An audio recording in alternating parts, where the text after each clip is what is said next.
Bob Dalton had built his life the same way he'd built his construction empire, with precision, patience, and an iron will that never bent. At 45, he commanded respect from competitors and loyalty from employees through a simple philosophy. Those who stood by him prospered, and those who crossed him learned why that was a mistake. The Dalton Construction headquarters occupied an entire city block, but Rob still remembered hammering nails as a 17-year-old dropout whose father had abandoned the family. He'd clawed his way from apprentice to foreman to contractor, eventually buying out his former boss and transforming a failing company into a multi-million-dollar operation.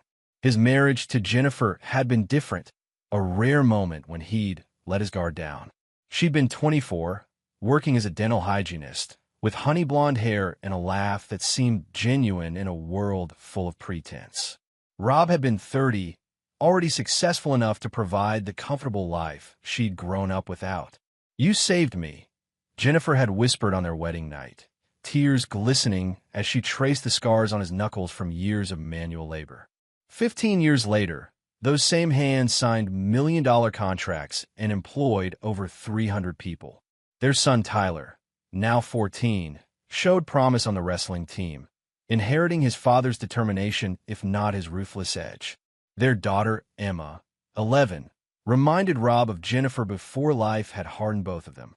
The family lived in a custom-built mansion on 12 acres outside the city, complete with a basement that Rob had designed as his private sanctuary, a workshop, gym, and office where he planned his business conquests.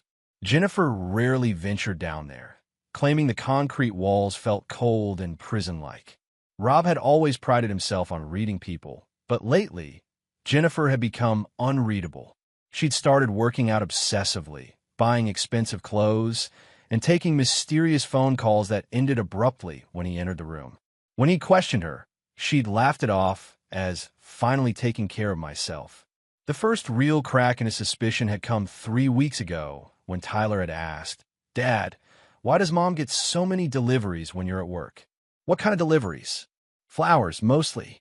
But she always throws them away before you get home." Rob had filed that information away, the way he cataloged every detail about potential business threats. But this was his wife, the mother of his children, the woman he'd built this empire to protect and provide for. That Tuesday evening, as he reviewed blueprints for a new shopping center, Jennifer announced she'd be out with the girls again, the third time that week.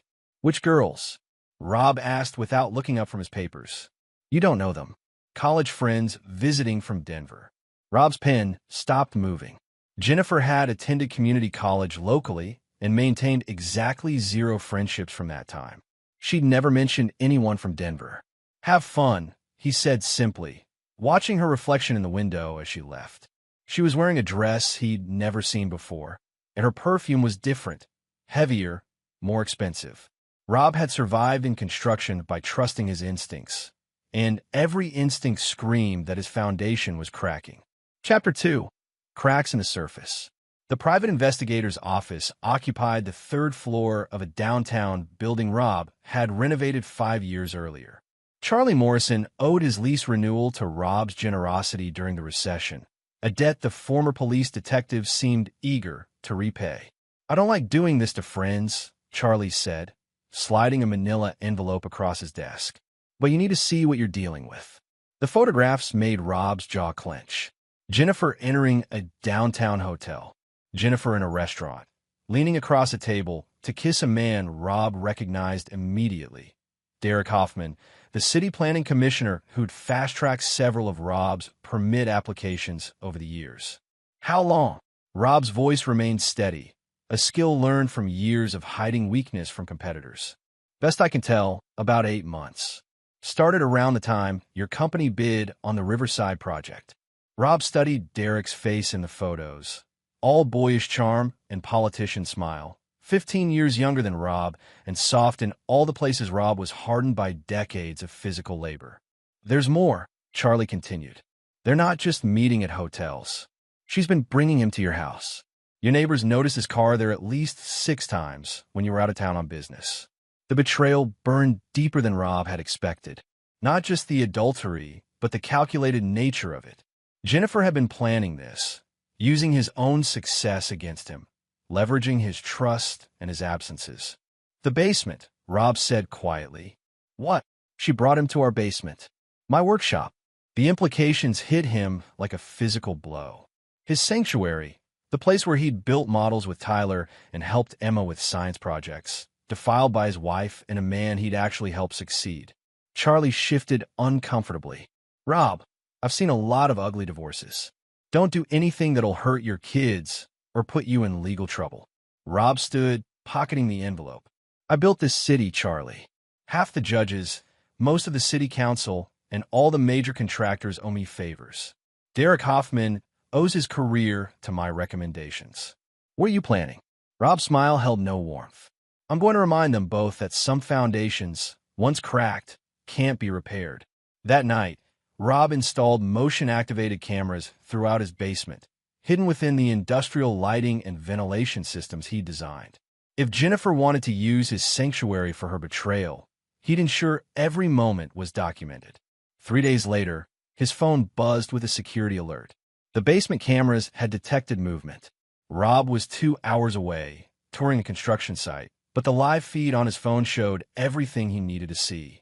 Jennifer and Derek on the leather couch where Rob had taught his children to tie their shoes, where he'd planned business strategies that employed hundreds of families. But this time, Rob didn't just watch. He activated a system he'd installed years ago for security purposes, one that could seal the basement exits remotely. The electronic locks engaged with a soft click that the camera's microphones barely picked up. Rob left the construction site immediately, driving home with the patience of a predator who knows his prey can't escape. Chapter 3. The Call. The basement had been designed as a fortress with reinforced steel doors and a ventilation system that could be controlled from Rob's phone. As he drove home, he tested each system methodically. The locks held. The lights dimmed to emergency power. The temperature began dropping as the climate control responded to his commands. By the time Rob arrived home, Derek's BMW sat in the driveway like a confession. Through his phone, he watched them realize the doors wouldn't open, saw Derek's confident facade crack as he rattled the handles and pressed the emergency buttons that Rob had quietly disabled months ago. Rob entered through the kitchen, where Tyler was doing homework at the counter. Dad, Mom's car is here, but I haven't seen her. She's in the basement with a friend. They're having an important conversation. From upstairs, Rob could hear Derek's voice growing louder, more desperate, as he called for help through the soundproofed walls. Rob had built this basement to contain power tools and construction noise. It would contain Derek's panic equally well. Rob's phone showed Jennifer trying to calm Derek, but her own composure was fracturing. They'd been trapped for 40 minutes, and the temperature had dropped to an uncomfortable 55 degrees. Tyler, Rob said calmly, take Emma to your grandmother's house. Tell her I'll pick you up tomorrow. Is everything okay? Rob's smile felt foreign on his face. Everything's perfect. After the children left, Rob descended to the basement's main door and knocked. 3 sharp raps that echoed through the steel. Rob. Jennifer's voice was muffled but audible. The door's stuck. We can't get out. I know, Rob replied.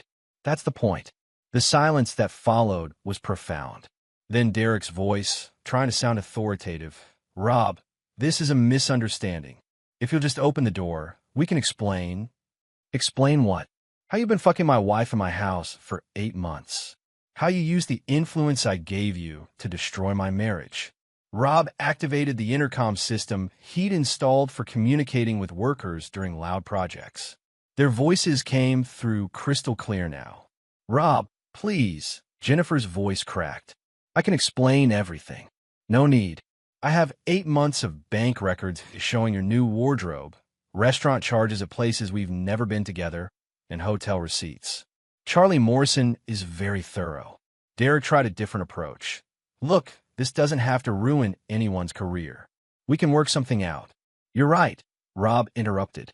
It doesn't have to ruin your career. It's going to end it completely.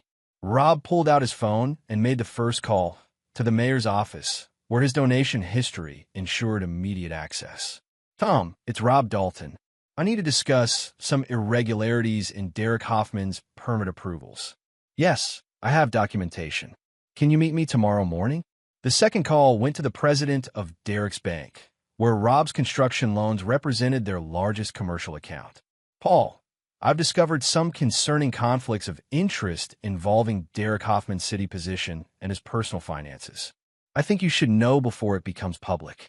Through the intercom, Rob could hear Derek pleading with Jennifer, their affair's romance evaporating under pressure. The third call was to his attorney, setting up emergency divorce proceedings that would protect his assets and ensure custody of his children. Jennifer, Rob finally said into the intercom, I want you to understand something. I built this house for our family. I designed this basement as my sanctuary. You turned it into the scene of your betrayal. So now it's where that betrayal ends. What do you mean? Derek's voice had risen to near hysteria. Rob checked his watch. It's 7 p.m. The temperature down there will hit freezing around midnight. The oxygen will last until dawn if you don't panic too much. You can't be serious, Jennifer whispered. I'm dead serious, but I'm not unreasonable. You have until midnight to decide who's more important to you, Derek or our children, because only one of you is leaving this basement alive. The screaming that followed confirmed Rob's suspicion that Derek wasn't quite the man Jennifer thought she'd fallen in love with. Rob climbed the stairs, leaving his wife and her lover to contemplate the consequences of breaking Robert Dalton's trust. Outside, he could see his neighbors' houses, families settling in for quiet evenings, unaware that the foundation of the Dalton household was finally being demolished and rebuilt to Rob's exact specifications. Chapter 4. The game begins. At 9 p.m., Rob received an unexpected visitor. Tyler stood on the front porch, having somehow convinced his grandmother to drive him back. Dad, there's something weird going on. Emma's crying and won't tell Grandma why. And Mom's phone keeps going to voicemail. Rob's calculation shifted instantly. His children's well-being superseded even his revenge, a hierarchy Derek and Jennifer had foolishly ignored when they chose his home as their playground. Come inside, son. We need to talk. Rob led Tyler to the living room, away from the basement door. Through his phone's monitoring app, he could see Derek pacing frantically while Jennifer sat curled in a corner, finally understanding the depth of her mistake. Your mother made some bad choices, Rob began carefully. She's been lying to us about where she goes, and she's been bringing someone to our house who doesn't belong here. Tyler's face darkened with premature understanding. The guy with the BMW? I saw him here last week when you were in Portland. Rob felt a flash of pride at his son's observational skills, followed by anger that Jennifer had exposed their children to her deception. That's right. His name is Derek Hoffman. He works for the city, and he's been taking advantage of your mother's confusion. Are you getting divorced? The direct question deserved an honest answer. Yes. Your mother broke promises that can't be fixed, but you and Emma will always be my priority. Tyler nodded with the gravity of someone forced to mature too quickly. What happens now? Rob checked his phone. The basement temperature had dropped to 48 degrees. Derek was trying to break down the door with a wrench from Rob's tool cabinet, achieving nothing but exhaustion against reinforced steel. Now, your mother and Derek learn about consequences. But first, you're going to call Emma and tell her everything will be okay. Then you're going back to Grandma's house. I want to stay with you. Rob's heart ached at the loyalty, but his son couldn't witness what came next. I know you do, but tonight, I need to finish something that started before you were born, when I decided what kind of man I was going to be. At 10 p.m., Rob made his final offer through the intercom. Jennifer, I'm giving you 30 minutes to make a choice. You can try to save Derek, or you can think about Tyler and Emma's future. But understand this. Whoever I pull out of that basement alive will be the only one who survives what's coming next. Derek's voice exploded through the speaker. You're insane. When this gets out, you'll be in prison for kidnapping, for attempted murder. No, Rob interrupted calmly. When this gets out, I'll be a grieving widower whose wife and her lover died in a tragic accident during their secret affair. My basement security system will show how they went down there together and got trapped when the old electronic locks malfunctioned during a power surge. Rob flipped the main electrical breaker, plunging the house into darkness before switching to backup power that excluded the basement. To any investigation, It would look like a system failure had caused the locks to engage automatically. The security cameras will show me arriving home to find their bodies, calling 911 immediately and desperately trying to break down the door. Very tragic. Very unfortunate. Jennifer's voice came through broken and desperate. Rob, please. I know I hurt you, but Tyler and Emma need their mother. Tyler and Emma need a mother who respects their family enough not to destroy it. You stopped being that person 8 months ago. Rob had spent years studying his wife, learning her patterns and weaknesses the same way he analyzed business competitors. Jennifer was selfish, but not evil, vain, but not heartless. Derek represented everything she thought she wanted: youth, excitement, freedom from responsibility. But when faced with actual consequences, Rob knew which choice she'd make. Derek, meanwhile, was a political creature who'd built his career on charm and connections rather than substance. Under pressure, his true nature was emerging: cowardly, entitled, and willing to sacrifice anyone for his own survival. At 10:25 p.m., Jennifer's voice came through the intercom with the flat tone of surrender. Rob, I choose my children. I choose Tyler and Emma. Derek's screaming protest was cut short by the sound of Jennifer hitting him with something heavy. Probably the metal toolbox Rob kept by his workbench. Rob smiled. His wife was many things, but she'd never been weak.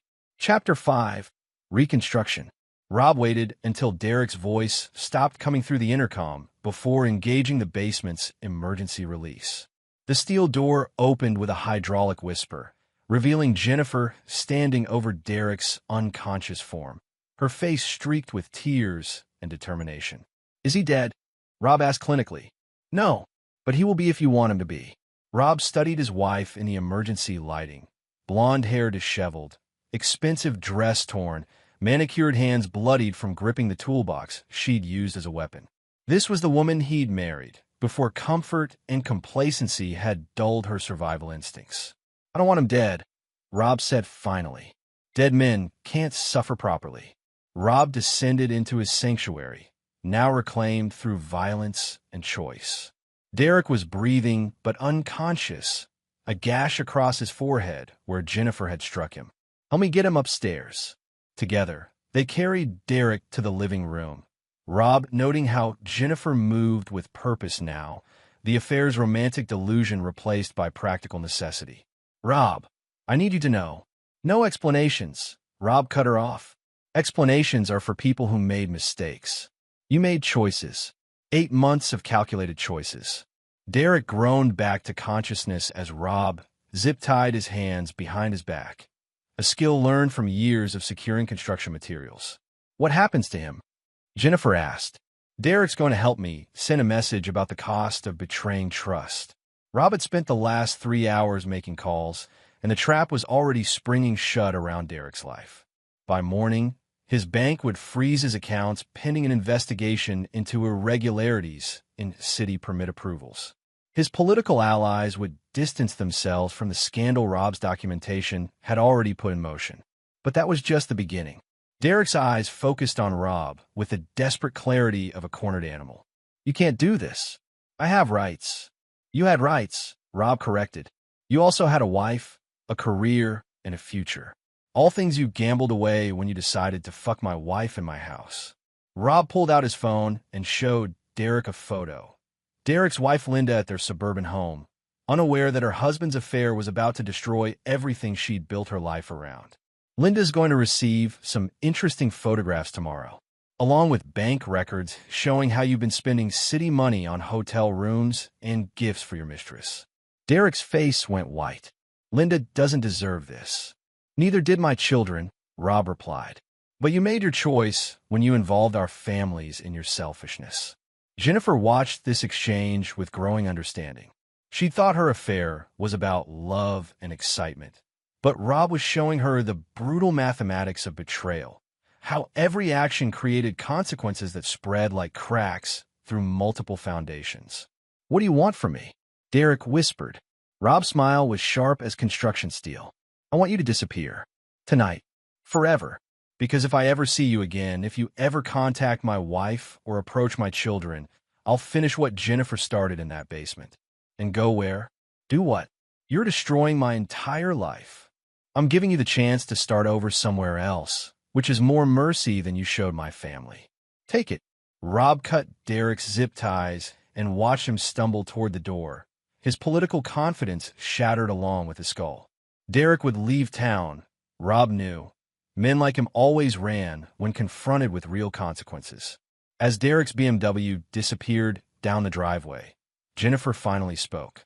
What happens to us? Rob looked at his wife, the mother of his children, the woman who'd shared his bed for 15 years and then shared his sanctuary with another man. We rebuild, he said simply, but on my terms this time. Chapter 6, New Foundations. The divorce papers Jennifer signed were more comprehensive than a construction contract and equally unforgiving. Rob's attorney had crafted them during the long night, ensuring that Jennifer's affair would cost her everything except minimal custody rights. Rights she'd retain only as long as she adhered to Rob's conditions. Supervised visits only for the first year, Rob explained as Jennifer read through the settlement. All contact with Tyler and Emma monitored. No overnight stays until they're 18 and can choose for themselves. Jennifer's hand trembled as she turned the pages. The financial terms were devastating but not vindictive. She'd receive enough support to live modestly, but the mansion, the investments, and the children would remain with Rob. This is the best deal you're going to get, Rob continued, because it's based on me believing you chose our children over Derek. If I find out you've contacted him, if I discover you're planning to continue this relationship anywhere, I'm not. Jennifer interrupted quickly. Rob, I swear whatever we had is over. Rob studied her face with the same intensity he brought to reading architectural blueprints. The woman sitting across from him was hollow-eyed and diminished. Her suburban princess fantasy collapsed under the weight of real consequences. Good, because Derek's political career ended this morning when the mayor received my documentation of his permit irregularities. His wife filed for divorce after receiving those photographs Charlie took. His bank froze his accounts, and I made sure word reached his new girlfriend's husband. Apparently Derek's been quite busy. Jennifer's eyes widened. How many others? 3 that we found. Turns out your city commissioner has a pattern of using his position to seduce married women with construction permits or zoning appeals. You weren't special, Jennifer. You were just convenient. The devastation in Jennifer's expression might have moved Rob once, but that capacity for mercy had been cauterized in the basement when she'd chosen their children over her lover.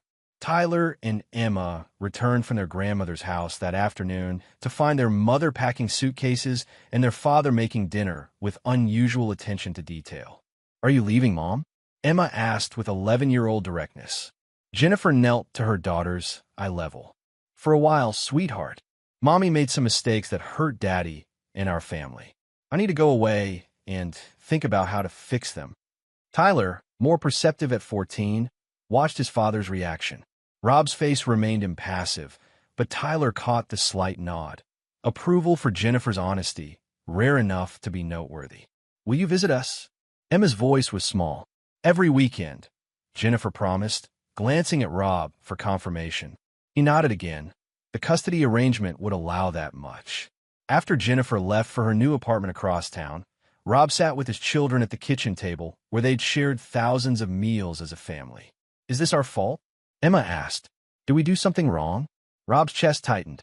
His daughter's guilt was the one consequence he hadn't calculated, the crack in his own foundation he hadn't anticipated.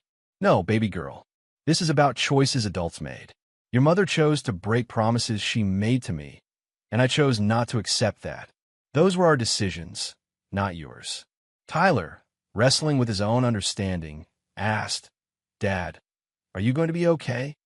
Rob looked at his son, almost as tall as Rob now, with the same stubborn jaw and direct gaze that had carried Rob through decades of challenges. I'm going to be better than okay. We're going to be better than okay, because we're going to rebuild our family the right way this time, with trust, honesty, and respect for each other. That night, after the children were asleep, Rob returned to his basement sanctuary. The leather couch where Jennifer and Derek had betrayed his trust sat empty, but it no longer felt contaminated. It was just furniture now, in a space that belonged to him and his children. Rob opened his phone and reviewed the construction plans for a new project, a community center that would employ dozens of workers and serve hundreds of families. Building had always been his answer to destruction, creation his response to loss. He'd torn down a marriage, exposed a corrupt official, and restructured his family according to his specifications. The foundation was solid now, built on consequences rather than compromises. Rob Dalton had always been a man who built things to last. Now he was going to build a future where betrayal carried a price too high for anyone to pay.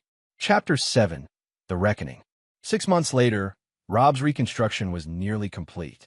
Tyler had grown 3 inches and joined the varsity wrestling team, channeling his anger into the sport his father understood. Emma had stopped asking when Mommy was coming home permanently and started helping Rob plan their weekend activities. Jennifer's supervised visits had become routine, Saturday afternoons at neutral locations, conversations that stayed carefully surface level, a relationship rebuilt around the children's needs rather than adult complications. But Derek Hoffman had made a critical error. Instead of disappearing as Rob had ordered, he'd remained in the city, taking a job with a competing construction firm and rebuilding his life on the assumption that Rob's revenge was complete. Charlie Morrison's call came on a Tuesday morning. "Rob, you need to see this."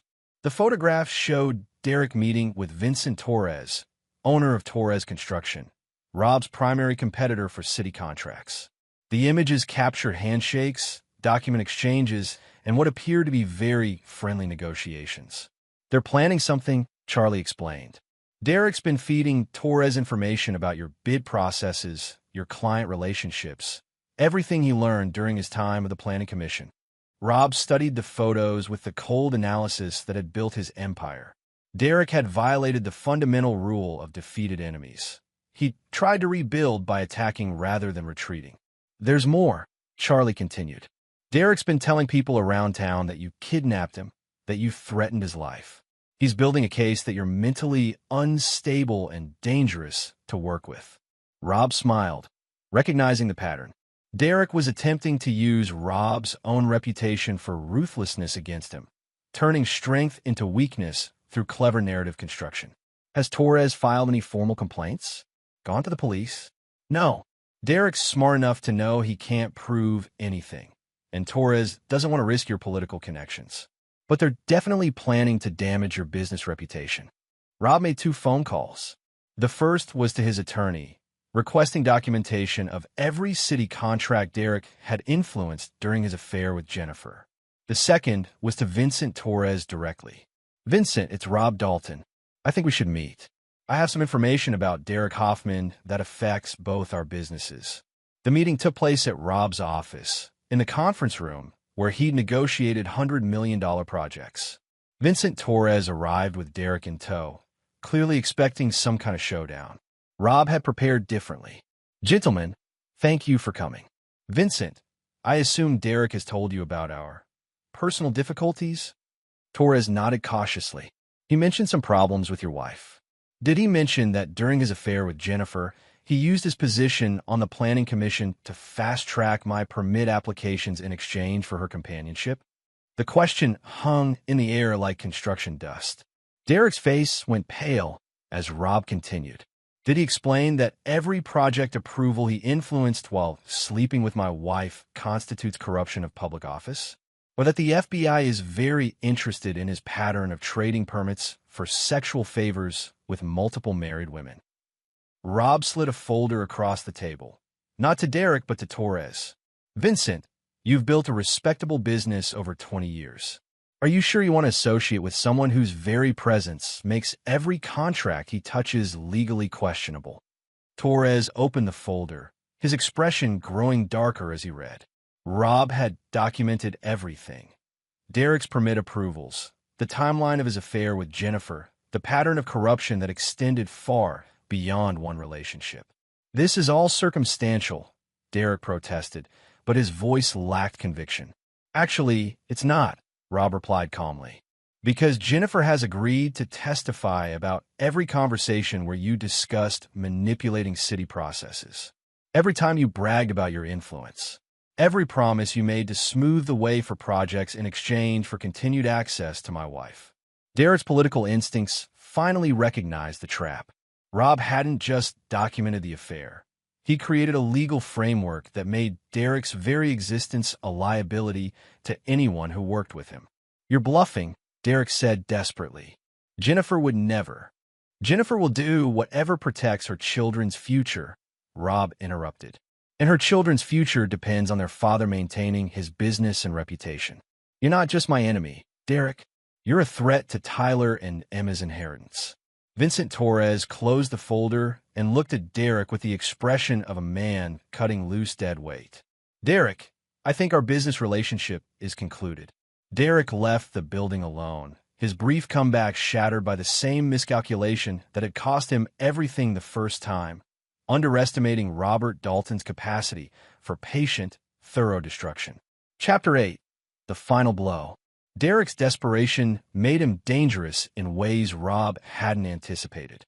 Cut off from legitimate employment and facing potential federal corruption charges, Derek began stalking Jennifer during her custody visits, appearing at the restaurants and parks where she met with Tyler and Emma. Emma noticed first, pointing out the man who keeps watching us during a Saturday afternoon at the zoo.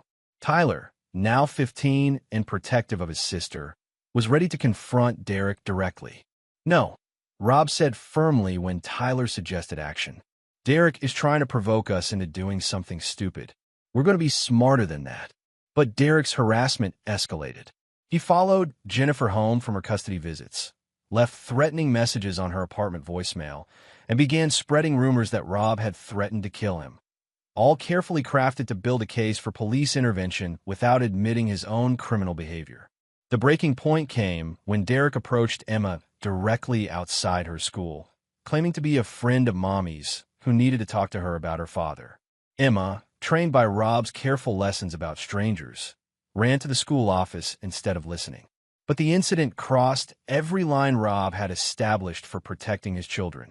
That evening, Rob made a different kind of call, not to lawyers or investigators, but to Mickey Torino, a foreman who'd worked for Rob for 15 years and whose loyalty ran deeper than professional obligation. "Mickey, remember when that subcontractor tried to steal copper from the Riverside site? Sure. You had me and the boys convince him to find work in another state. I need that kind of convincing again. But this time it's personal." Mickey asked no questions. Men who'd worked construction for decades understood the difference between business disputes and threats to family. The conversation took place in Derek's apartment parking lot at 2 a.m., with Derek awakened by a knock on his door that he was wise enough not to ignore. Mickey and two other foremen, all built like the heavy machinery they operated, delivered Rob's final message with the clarity that only comes from absolute certainty. "Mr. Dalton wants you to understand that your next choice is permanent," Mickey explained in the tone he used for safety briefings. "You can leave this city tonight and never come back, or you can stay and see what happens when you threaten his children." Derek, understanding that he'd finally pushed beyond the realm of legal consequences into something more primitive and final, made the smart choice. His apartment was empty by dawn, his car gone, his forwarding address non-existent. Rob received confirmation through Charlie Morrison that Derek had withdrawn his savings and disappeared, this time apparently understanding that some men's patience had limits that couldn't be tested twice. Jennifer called that afternoon, her voice shaky with relief. "He's gone. Derek's gone." "I know. Rob, what did you do?" "I protected our children," Rob replied simply. "Something I should have done more thoroughly the first time." The silence stretched between them, heavy with the weight of everything that had been destroyed and rebuilt. "Thank you," Jennifer finally whispered. Rob felt no satisfaction, no sense of victory. Derek's removal was simply maintenance, like repairing a foundation crack before it could spread. "This ends it, Jennifer. Derek, the affair, the consequences, all of it. We move forward now, for Tyler and Emma." "I understand." Rob believed she did. His wife had learned the true cost of betrayal, not just to herself, but to everyone connected to her choices. She'd pay that price for the rest of her life, in limited custody and supervised visits, and the knowledge that her children's father was a man who never forgot and never forgave completely. But she'd also learned that Robert Dalton protected what belonged to him with a precision and commitment that few people could match or challenge. Chapter 9. Solid Ground. 2 years after Derek's disappearance, the Dalton family had found its new equilibrium. Tyler, now 17 and captain of the wrestling team, had grown into a young man who understood that strength came with responsibility. Emma, 13 and showing signs of her father's analytical mind, excelled in math and science while maintaining the emotional intelligence her mother had possessed before corruption set in. Jennifer's custody visits had evolved from supervised encounters to genuine relationships with her children, though she lived in permanent exile from the family she'd helped destroy. She worked as a dental hygienist again, supporting herself modestly while rebuilding trust one careful weekend at a time. Rob had expanded Dalton Construction into 3 states, employing over 800 people and earning recognition as a leader in sustainable building practices. The community center he'd built after the divorce served as headquarters for youth programs that kept kids like Tyler and Emma engaged in positive activities. The basement that had once been violated by betrayal now housed Tyler's weight training equipment and Emma's science experiments. Rob had never spoken to his children about what had happened in that space during the affair, but Tyler seemed to understand why his father occasionally stared at the walls with the expression of a man remembering battles fought and won. Derek Hoffman's name had faded from city memory, his brief political career reduced to a cautionary tale about corruption and the consequences of overreaching. Rob occasionally wondered if Derek had managed to rebuild somewhere else, but the wondering was academic. Derek was no longer his problem. The mail arrived on a Tuesday morning, and Rob recognized Jennifer's handwriting immediately. The envelope contained a single sheet of paper with 3 words, "I am sorry." Rob studied the note, remembering the woman who'd written it. Young, beautiful, laughing in the kitchen of their first apartment while he planned the empire that would eventually protect and provide for their children. He filed the letter in his desk drawer, not because forgiveness was possible, but because some communications required acknowledgement even when they changed nothing. Tyler found him there an hour later, reviewing blueprints for a new housing development that would employ dozens of families. "Dad, I got accepted to state engineering program." Rob looked up at his son, tall, confident, carrying himself with the quiet strength that came from watching his father rebuild their world through will and precision. "Full scholarship, academic, and wrestling. Coach says I've got potential for nationals if I keep working." Rob nodded, pride mixing with satisfaction. Tyler would build his own empire someday, but he'd do it with the foundation Rob had provided. The understanding that trust was earned, betrayal was punished, and family was protected at any cost. What about Emma's science fair project? First place, regional competition.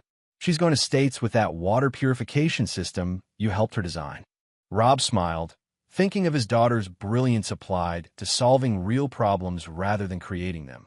Emma would change the world through innovation rather than construction, but she'd carry the same principles: precision, patience, and the knowledge that some people could be trusted and others could only be contained.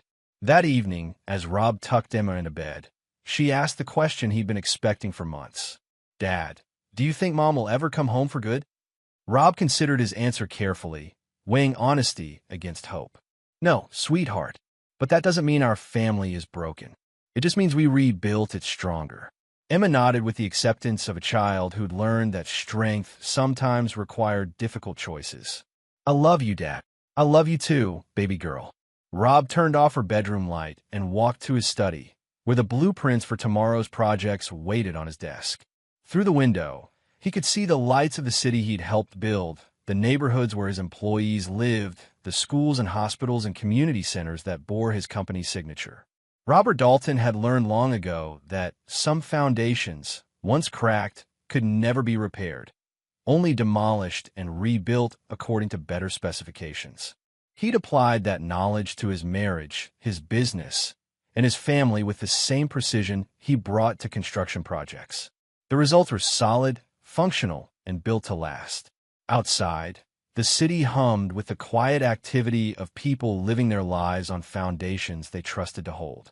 Rob had made sure those foundations were worthy of that trust, just as he'd made sure his children understood the difference between building and destroying, between strength and weakness, between loyalty and betrayal. Derek Hoffman was gone. Jennifer lived with the consequences of her choices. Tyler and Emma were growing into adults who understood the value of character and the cost of its absence. Robert Dalton's work was complete, his foundation secure, his legacy established in steel and stone, and the uncompromising principles that had carried him from a 17-year-old dropout to a man who owned half a city and commanded respect from the other half. Some men built buildings. Rob Dalton had built something more lasting, a definition of consequences that would echo through every relationship his children formed, every choice they made, every foundation they laid for their own futures.